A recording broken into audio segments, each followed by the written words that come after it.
J'avais entendu nulle part qu'on pouvait être accro à la pornographie. Je pouvais passer toute une nuit blanche entière à regarder des vidéos sans arriver à m'arrêter. On est en train de chialer et en même temps on remet des sites, quoi. On se sent crade, on se sent dégueu et donc en parler aux autres, c'est extrêmement difficile. Ça a commencé, j'étais en 5e, donc je devais avoir à peu près 12-13 ans. J'étais sur l'ordinateur familial, je vais pouvoir faire des jeux ou regarder des vidéos. Et là, j'ai une fenêtre qui s'est ouverte, qui faisait de la pub pour un site pornographique. À la fois, il y avait la violence des images qui me dégoûtait, qui me repoussait un peu. Et en même temps, il y avait la curiosité de découvrir quelque chose, faire quelque chose de grand. Moi, c'était quelque chose de complètement inconnu parce qu'on parlait pas sexe en famille. Et ça devient une habitude très vite. Dès que je me retrouve seul à la maison, rapidement, je vais aller voir ces sites. Parce que ça me permet à la fois de passer le temps et puis de me faire une sorte de petit cocon, un temps agréable pour moi et que je vais apprécier. Ouais. Donc ça peut aller de 2-3 heures par semaine ou certaines semaines ça peut être 2-3 heures par jour en fait. Ça va vraiment dépendre d'emploi du temps un peu de ma famille et moi je fais tout de toute façon pour essayer de me retrouver seul à la maison et pouvoir aller consommer des vidéos. La masturbation va être en parallèle, mais va rejoindre plus sur la fin ou à certains moments, parce que sur des phases de 3-4 heures de visionnage, ça marche pas, quoi.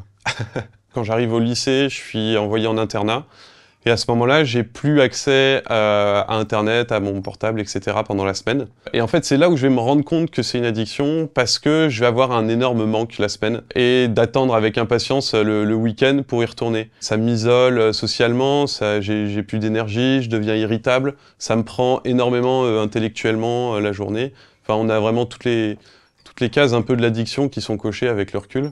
Mais à l'époque, je m'en rends pas du tout compte parce qu'on n'en parle pas, on m'en a jamais parlé, je sais même pas exactement ce que c'est, ce que je fais quand je vais voir ces sites-là. Au fur et à mesure où on consomme, le corps et le cerveau en demandent plus fréquemment, ou aussi des images aussi plus trash. Moi, j'arrivais quand même à garder une sorte de self-control parce que parfois, on pouvait avoir on voit des vignettes de vidéos et on se dit tiens, et en fait on dit mais non, tu vas pas regarder ça, c'est vraiment... Et donc ça allait. Par contre, moi, c'était surtout dans la fréquence. Pendant les pires moments, je pouvais passer toute une nuit blanche entière à regarder des vidéos sans arriver à m'arrêter. Ou alors je m'arrêtais, je ferme l'ordi, je le mets de côté, je m'allonge, et puis là le cerveau dit non, endors-toi, et en fait les bras vont reprendre l'ordi, le rouvrir. Et là, on est en train de chialer et en même temps, on remet des sites, quoi. Enfin, il y a une sorte de fonctionnement en parallèle du corps humain où on a vraiment une partie, on n'a plus le contrôle, et puis on a quand même une petite conscience, un truc, mais qui n'a plus le contrôle sur notre corps, quoi. Alors, scolairement, je m'en sors quand même pas trop mal, par chance, mais socialement... eh ben, j'ai aucune envie, en fait, je comprends pas l'intérêt, par exemple, d'aller me faire des amis, de me sociabiliser. Avec les filles, c'est pareil. Le cerveau, en 2 minutes sur Internet, va pouvoir aller rechercher une grosse dose de plaisir, et donc il va pas comprendre pourquoi il devrait buter sur un problème quelconque pour avoir une satisfaction moindre. Et donc on va perdre aussi énormément de combativité, et ouais, c'est ça, d'envie d'aller de l'avant aussi.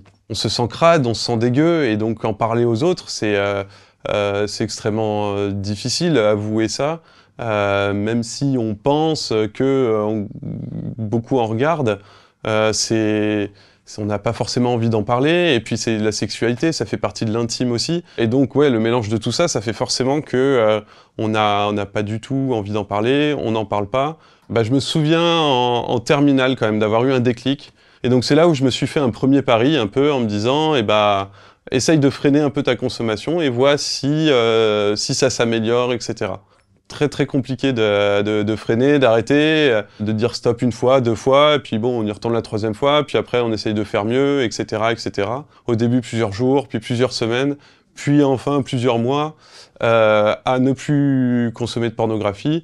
À chaque fois, il y a des rechutes qui reviennent. Mais voilà, c'est ça, je rentre dans une sorte de cycle, en fait, où j'arrête, je reprends, j'arrête, je reprends. L'addiction, elle a duré 15 ans, à peu près. Donc de mes 12 ans à mes 26, 27 ans. Et sur ces 15 ans, il va y avoir à peu près 6 ans vraiment de consommation et à peu près 7 ans ou 7-8 ans où je vais lutter contre et essayer de m'en sortir. La toute première chose, c'est que je vais me confier à un ami en soirée. Je lui dis, écoute, voilà, je suis accro à la pornographie, j'arrive pas à m'en sortir. Et en fait, lui, je pense qu'il a pas forcément tilté ou mesuré l'importance du truc dans ma vie. Et il a simplement dit, bon, t'inquiète, c'est de notre âge, ça va passer, quoi.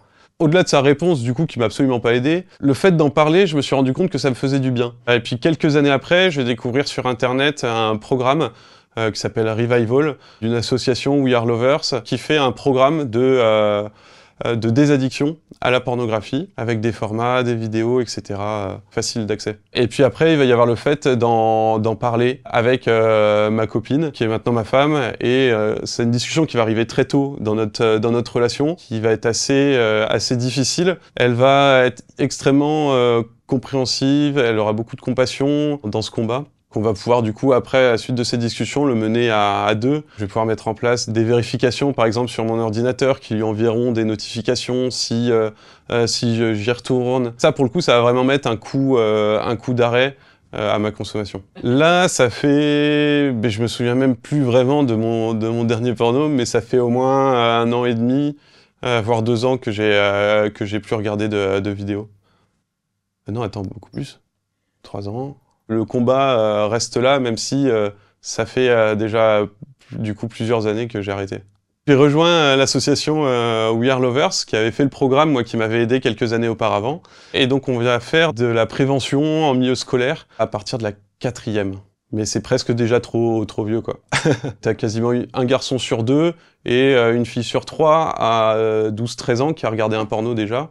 Plus l'âge augmente, plus quasiment il y a autant de pourcentage de gars que de filles qui regardent du porno. En fait, notre message, c'est pas le porno c'est mal, mais c'est le porno, ça nous a fait du mal, donc faites attention à vous. L'accès au porno sur Internet, c'est un accès libre, gratuit et illimité. Il y a juste un oui à cliquer et après on a des milliers, des millions de vidéos. C'est extrêmement dangereux et les sites ils vont faire de l'argent sur le nombre de vues des vidéos et le nombre de passages sur leur site. Et ils vont essayer de faciliter l'accès à leur site et 2, à ce que les personnes restent et cliquent et recliquent et recliquent et recliquent. Donc ils vont chercher à créer l'addiction pour pouvoir se faire plus d'argent. En fait, c'est hyper pervers et c'est là où c'est terrible parce qu'ils vont profiter de faiblesses, de gens qui sont même pas construits, d'enfants, pour se faire de la thune. Et enfin, clairement, c'est ça. Si j'en parle, c'est pour essayer de briser un peu le tabou qu'il y a. À la fois décomplexer sur le sujet, parce que juste le fait d'en parler, déjà, ça peut aider. De la faire reconnaître comme une drogue. Pour l'instant, l'OMS se refuse à le faire. Il y a pourtant des gens, des scientifiques qui planchent dessus. Parce que déjà, ça pourrait permettre à faire avancer un peu le débat, pour que la société se rende compte que c'est un énorme problème qui va arriver dans les prochaines années, parce qu'en fait, ça boom vraiment au moment de l'arrivée du porno sur Internet. Nous, on a été les toutes premières générations, et c'est les générations en dessous qui vont vraiment payer les pots cassés en grandissant, et après, ça sera trop tard, donc c'est vraiment maintenant qu'il faut, où il faut en parler, essayer de faire avancer les choses.